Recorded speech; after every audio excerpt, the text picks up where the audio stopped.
I would tell you that I wrote it about 90,000 words. I didn't know how much, but they told me it was about 90,000 words. They had to cut some of it, to be quite honest with you. And, you know, I did it inside of 6 months. Literally 4 months was on my mother because it was so hard to revisit some of the things that we had to endure, that she specifically had to endure, that I would write a little bit and stop, thinking I would come back the next day and I wouldn't come back for another week. And then I'd write again and then I wouldn't come back for another week. Then I'd write again and I wouldn't come back for 2 weeks. Everything else I shot right through, chapter for chapter for chapter.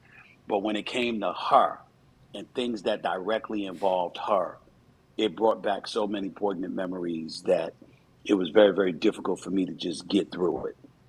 And so that took me a very, very long time to finally say all the things that I want to say because recall kicks in, Paul, as you well know.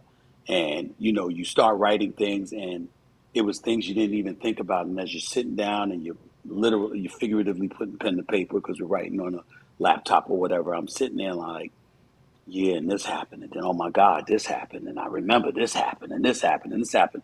And this is stuff that I remembered when I was 8 years old, 10 years old, 12, 15, 17.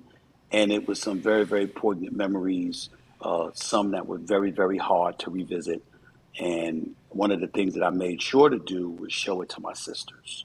My sister, my older sister, Linda, Arlen, Abigail, Carmen. I showed it to them and they didn't speak to me for 2 weeks. And finally, when I confronted them, I said, why? You know, they weren't angry at me. They just said it hurt so much that it kind of depressed them to have to revisit things that they had long put in a box and just let fade away. And this kind of forced them to revisit some of the memories that most people in our lives would rather forget. With Stephen A. Smith talking about his memoirs, which are available now, but out to actually get your hands on in a couple of months, and we'll tell you more about that in a minute. But Stephen A., as you're doing this, you know, cathartic is a word we throw around, but you're learning a lot more about your life back then. But how surprising was it to really go back in time and see how what you're doing now, as one of the most successful personalities in the world, came to be? Well, it's very shocking. I certainly never anticipated all of this. I think one of the things that makes me smile most, it's not that I'm successful, Paul, it's what I'm successful in. I'm a successful journalist, I'm a successful commentator and pundit, but it all started off with print journalism. And so to be a journalist, to have to gather facts, comprehend what you're reading, decipher them not for yourself, but then ultimately to disseminate to the masses. Paul, that was the reason I got left back in the fourth grade. I had a first grade reading level. I had undiagnosed dyslexia. I didn't know.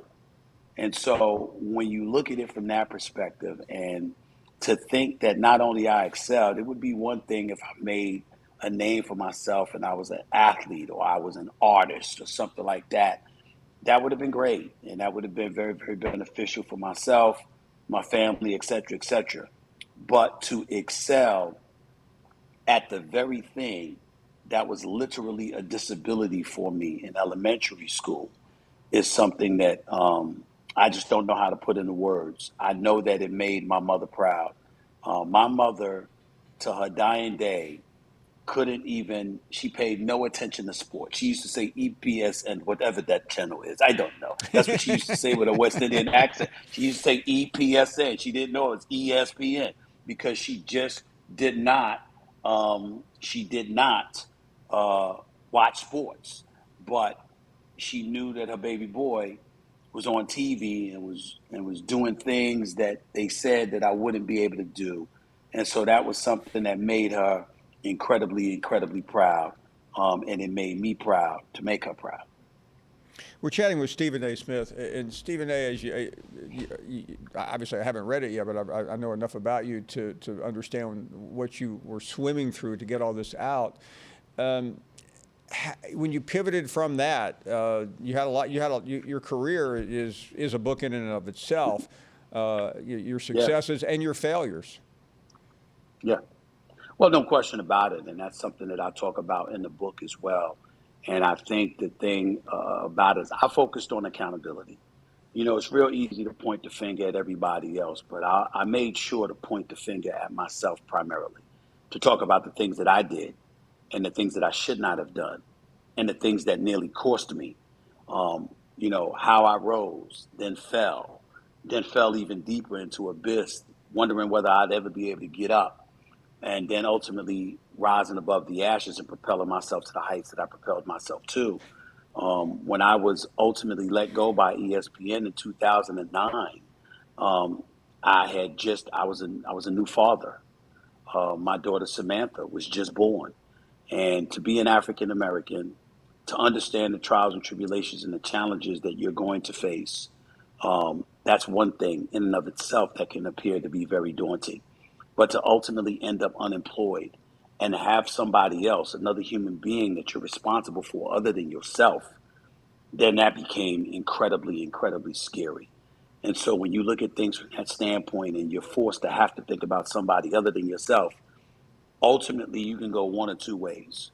In an effort to desperately, you know, resurrect yourself or take care of your responsibilities, you can go the right way or you can go the wrong way. You can fall prey to some of the things that are transpiring or that take place around you. And through the grace of God and a phenomenal mom and a great, you know, base in terms of my sisters, my friends, and support base, I was able to get out of that abyss and ultimately to climb from it. But I talk about how.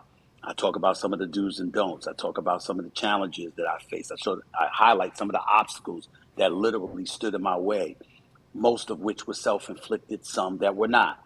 And I talk about all of those things. And so, you know, to revisit that and to see that for what it is, I think this book is incredibly motivational because there's a lot of people out there that find, you know, that will discover there's a whole bunch of reasons that you can give up. There's a whole bunch of reasons and situations and scenarios that can find you feeling incredibly hopeless.